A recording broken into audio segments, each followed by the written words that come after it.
that's James's deck dinner. It's a couple waffles, and there's this Bavarian cream stuff in between the waffle and on top, and some saskatoons that I picked this summer and froze, mandarin oranges, and mango in there, and he's drinking hot chocolate. And that's what I'm working on. So it's not working out great. I'm having some trouble. Quite good. The rice pretty good. Yeah, Don't well, you think? we'll see. We'll see how it goes in the end. So I'm not going to worry about it right now. I'm working through this painting mountains, but I've just mainly, I think I'm only going to do the watercolor one because he's working with oil paints for the other stuff, and I'll talk about this stuff a little bit later. You know, once I get this done, I'll come back out and talk about it again.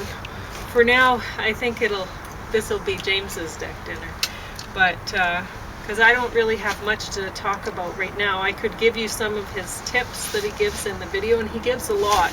I mean, this one's I've already watched through the whole thing once, and it's 525 minutes, and honestly, oh, I guess I should say that it's with, how do you say his name? Johannes Vloothuis, I believe. Okay. Vloothuis, something like that. I'm going to get a knife to cut this so it's not shit landing on the deck while I'm trying to separate it with the fork. Sorry. No, that's fine. But anyway, he really knows his stuff, but he knows that he knows his stuff.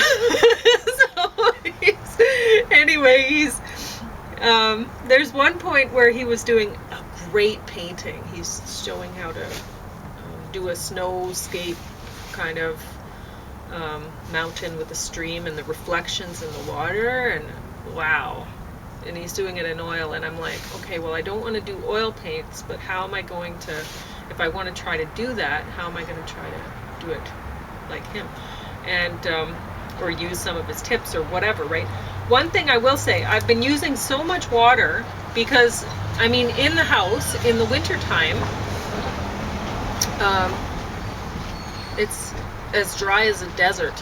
It's so dry, and I put down the water and I'm trying to do the wet and wet, getting the colors to blend together, and mind you, a lot of my paint, they're dollar store paints that I'm using, but because why waste expensive paints when I don't know what I'm doing yet, I figured. But I'm trying to do the wet on wet, and my paper's drying out while I'm putting the stuff down, and it's very frustrating. And then I get all sorts of crazy lines I didn't want, and then I try to put more water beside and get it to blend. Yeah, very frustrating. And at one point he was saying, most people are afraid to do bigger stuff. Don't be afraid. And I'm thinking, okay, but my water is drying out on paper when it's just a little picture that I'm doing. So, hey, bird. So I probably shouldn't have tried to do a bigger one, is what I'm thinking. I should have tried to do a little one and then went from there. But anyway, I was talking about the snowscape one with the river and stuff. At one point, I think it was in that one, he said that he's showing an oil demo or whatever, and he's not going to show acrylic because he can't tell the difference. When they're varnished, they look the same or whatever. Acrylic looks like oil. And so he says sometimes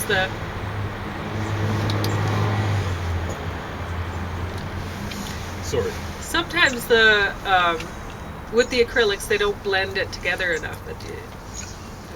Blend the paint colors together enough or whatever. And it's like, okay, yeah, you can't do an acrylic demo. That's why you're not showing an acrylic demo. Because, yeah, an acrylic painting can look like an oil painting when it's finished, but it's not going to go on the same way. And like, you have to use a lot of water to blend it together. And then if you have water in one spot, well, you can't have it in another spot where you want to be painting the other color down, or it's just going to be a mess. So yeah, You didn't show an acrylic demo because you don't do acrylic. You can't do acrylic. So practice that up, and don't make some excuse like, oh yeah, it looks the same, so I'm not going to do it. No. When somebody has already done acrylic and oil and watercolor, they know that they all react. They're different mediums. They react differently. You put them on differently, and you're going to have to work with them differently. And honestly, oil painting is more like watercolor that way than it is like acrylic, even though acrylic ends up looking sometimes like oil painting, and it's going to go on a canvas. It's unlike watercolor is going to go on the paper. But they're very different to work with, acrylic and oil. And honestly, I think oil's more forgiving, isn't it? Yeah. You have so much time with oil. Like he's talking about how certain colors will dry in a few days and other colors will dry in a week or something like that with oil. Can you please stop wasting those Saskatoons? I'm not wasting. I'm on chuck 3. I'm chucking seed. Okay. Most of the stuff has been orange seeds. Okay. So anyway, where was I?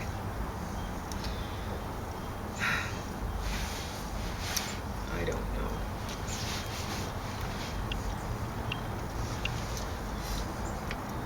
I'm gonna eat my own Saskatoons that I picked then. Well, I was chuck 3. Okay. That's Anyway. like maybe 1%. No, maybe 6%. So, yeah, what was I going to say about this? Oh, yeah, I'm adding so much water to this stupid thing that this paper, like I went to all the work of stretching the watercolor paper, taping it on, and I put so much water on, the tape's lifting off, and it doesn't even matter because that of I the stretched water. it. Yeah. And so it's like, there's so much frustration that's new here. tape, right? Didn't you buy that Well, it fresh? doesn't really matter. It does make a difference. Okay. No. Anyway. Whatever. So I'm having some frustration that way. In the last paintings that I brought out, one of them I took the tape off, and it actually stayed down. When I stretched it, it stayed down, and it stayed down really well. So when I took the tape off, it took some of the paper off, and I'm like, oh, so because it really stuck there. So I don't know. Frustration.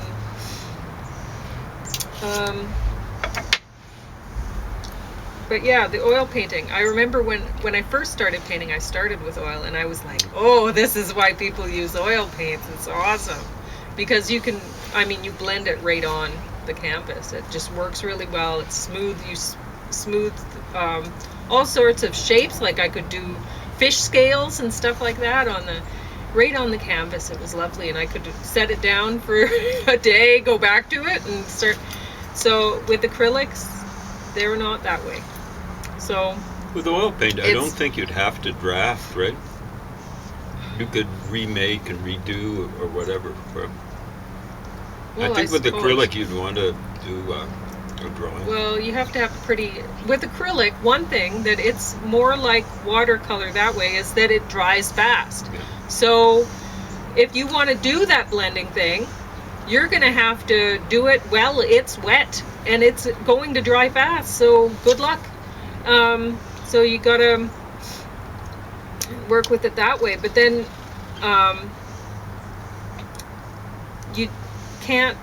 you'll want to be blending it all the way through with acrylics probably, and you can't necessarily do that, or you got to try to keep it wet, and so you have your spray bottle there, and you're trying to spray down your paint and trying to blend and spray down your paint. It's very frustrating.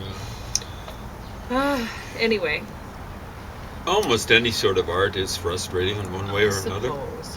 But anyway, with Can you acrylic, imagine how frustrating I got to dance the point is? I didn't even want to try to blend it. I was just like, oh, hi Flicker, he's back. How's it going? Where is he? I Oh, can't there he believe is. I can't Yeah, see him. he He's in kind the of same blends spot. in. Hey there, buddy. You're a handsome looking bird. Yeah, he didn't get scared by both of us looking at him this time. That's great. He's more used to us, I think. But I guess I'll say that of this 525 minutes, he could have edited out at least a third of that amount of time, because a lot of it is he's showing his, I guess it's webinars or whatever. So basically you're looking at a computer screen showing you what to do. Yeah, different things. And for most of it, except for the demos, then he's there painting, right? And the demos are great. They're top notch. You learn a lot of things. And you learn a lot from the webinar stuff, but there's a lot of times where you're looking at the screen and he's like, oh, okay, I'm going to show you this, watch this. And then you're watching a little hourglass on the screen because it's taking a while to load up or whatever. Why didn't you edit that out? It's weird. You know, I don't want to be sitting there watching an hourglass. So, it's like killing time. Oh, it was dreadful. Hey, buddy. Hey there, buddy. How's it going?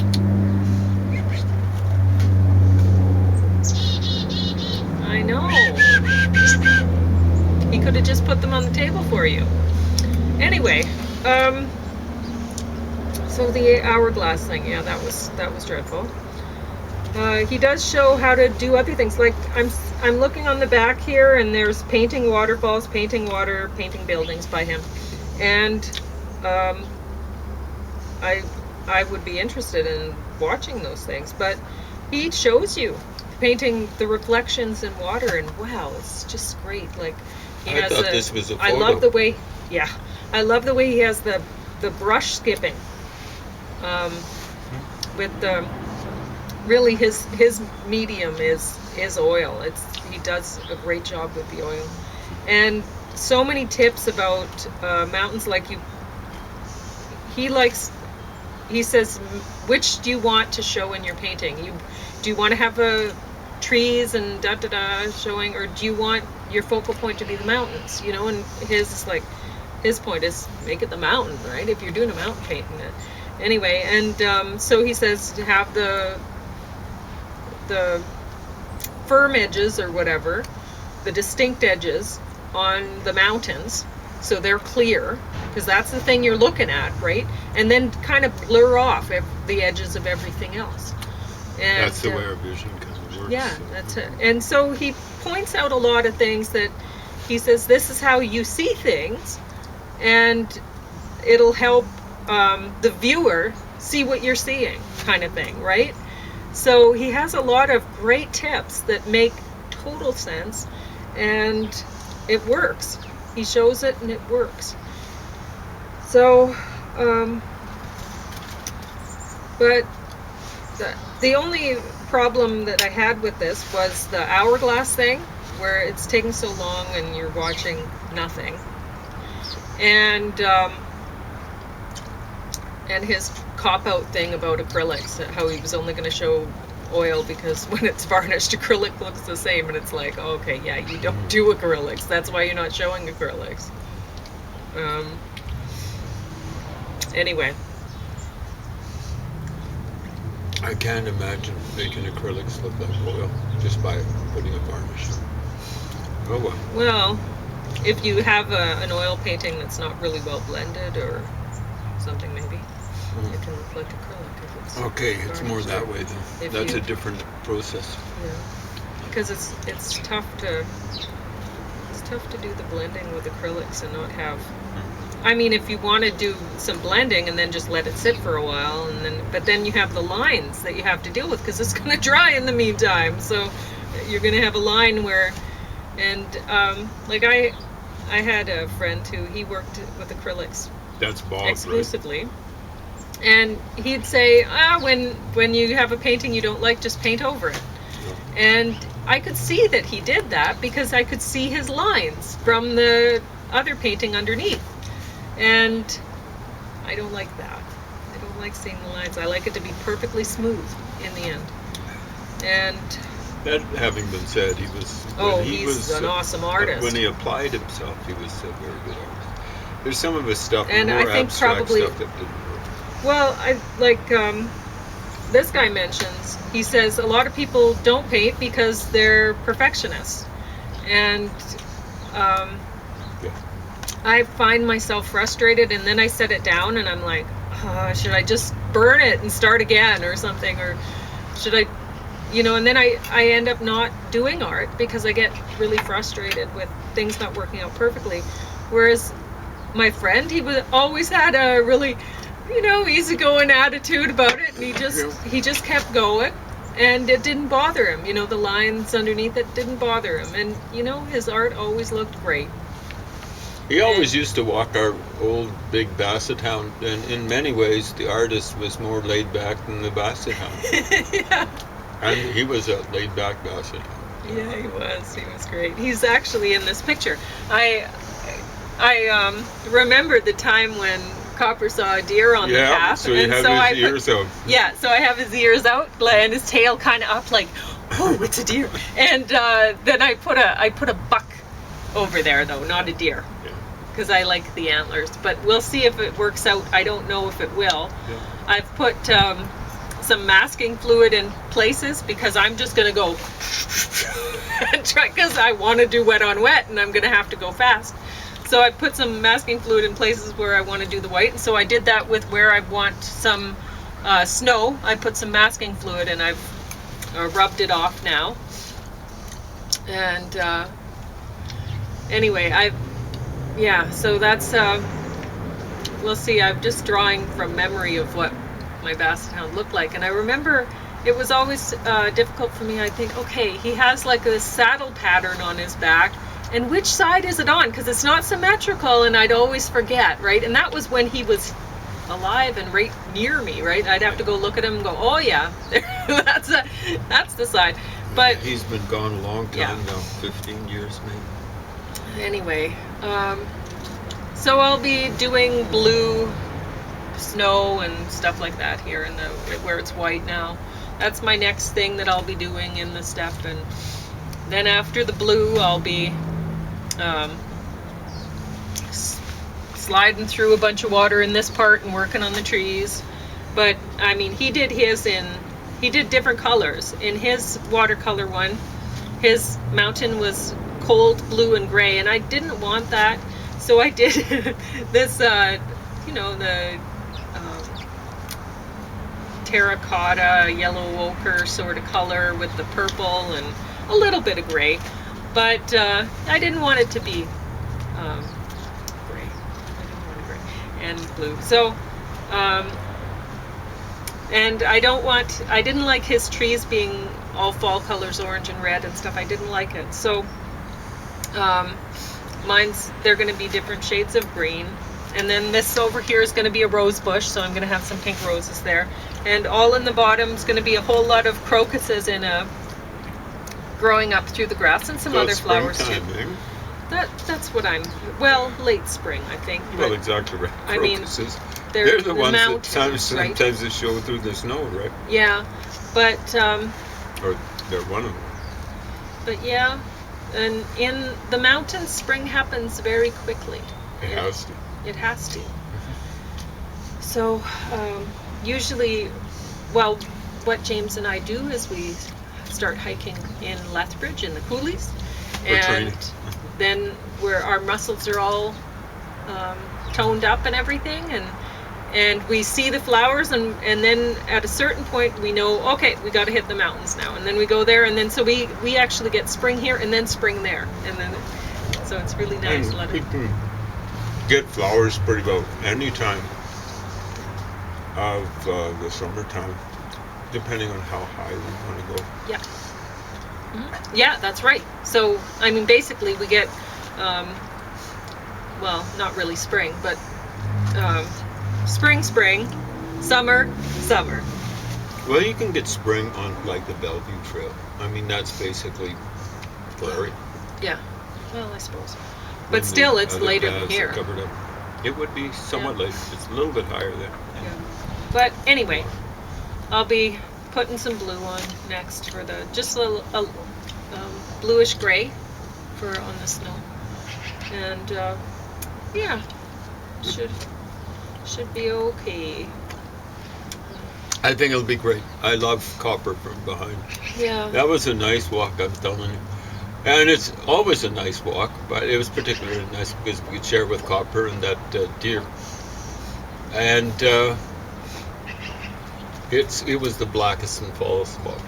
I think I can recall it being. It's just 1 kilometer one way, 2 kilometers two way, and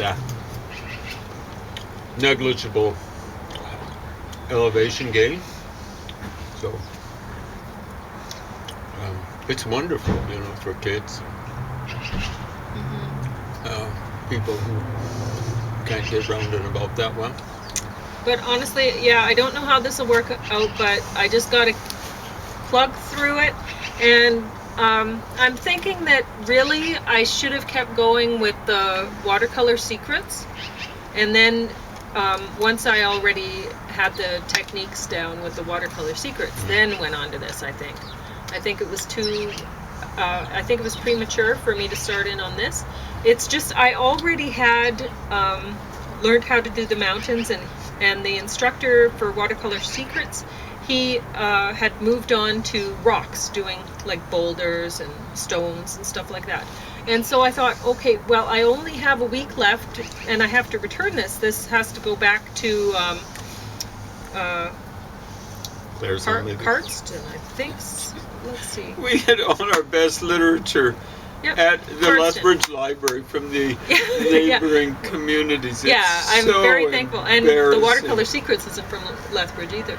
So I've ordered that in from elsewhere within the Chinook Arch Regional Library system. Claresholm's maybe 4,000 people. Cardston, yeah, we got a lot of great courses from Claresholm. 8,000, 4,000, and this, it makes sense that this came from Cardston, because that's great. If the people who live in Cardston, they should want to paint mountains. They're right there.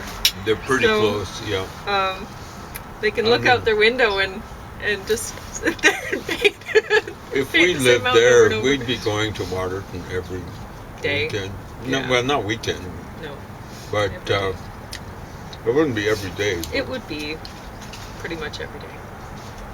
If it's all snowed in, we can't get on the road, then we wouldn't go.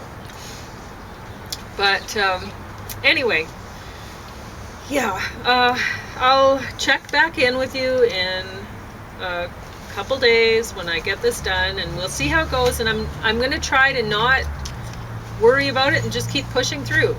And because that's what I was trying to do with making these just fun little illustrations, like with putting my past pets and stuff in the paintings. I'm just saying, oh, well, I'm just having fun with this, you know?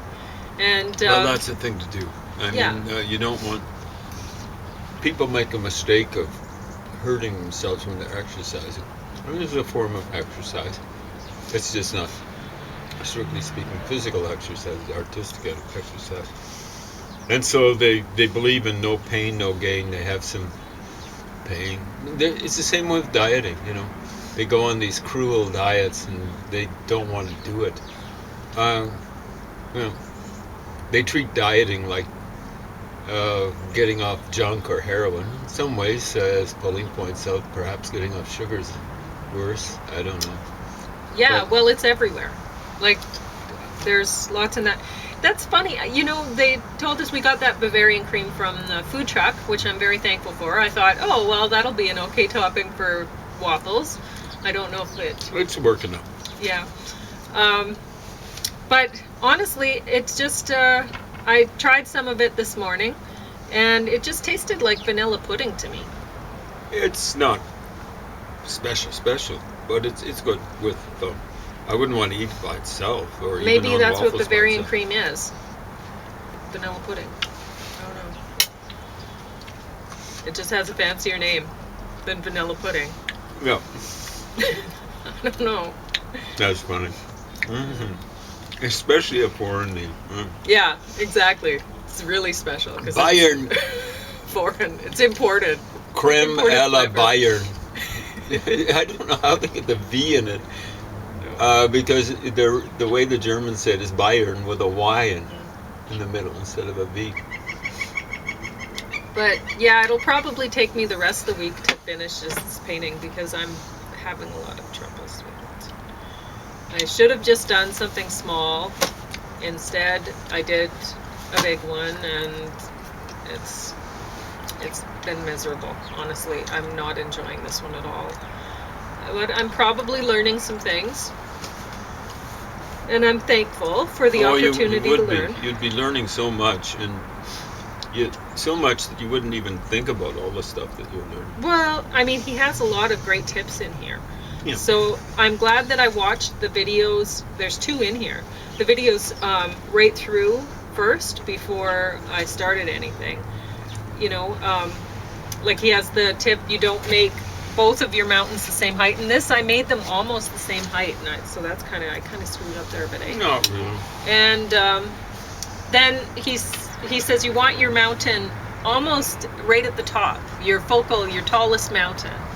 And you want it not in the middle, you want it just off to one side or the other, right? Mm-hmm. So there's a few tips when you're trying to draw out your mountains. And I was looking at it, I'm like, maybe I put it a little bit too far down. Maybe this one should have been up here. And that would have been better. I don't know. Because, yeah. Probably should have. The other one I think is the right height. This one I think should have been right here. Whatever. I'm just, it's a first try at this. So, yeah. And I'll try again. I'll try again and again and again. And eventually I'll get it right. And eventually I won't be so frustrated with it. Do you have anything to talk about? Yeah, I've been listening to that sports channel. Well, it's hilarious. Yeah. CFAC. It's hilarious how serious they take it. Sports?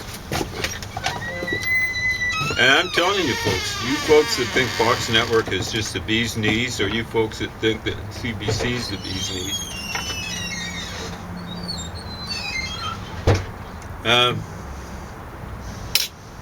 Listen to a sports station.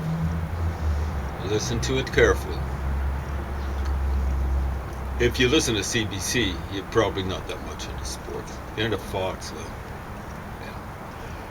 And but just keep track of these experts on the sports stuff and how they their analysis, their predictions of what's going to happen in a season. Football is great because the season doesn't last that long. You should have heard him. There was a coach of the New Orleans Saints. He had a huge success with a quarterback called Drew Brees. They might have even won the Super Bowl.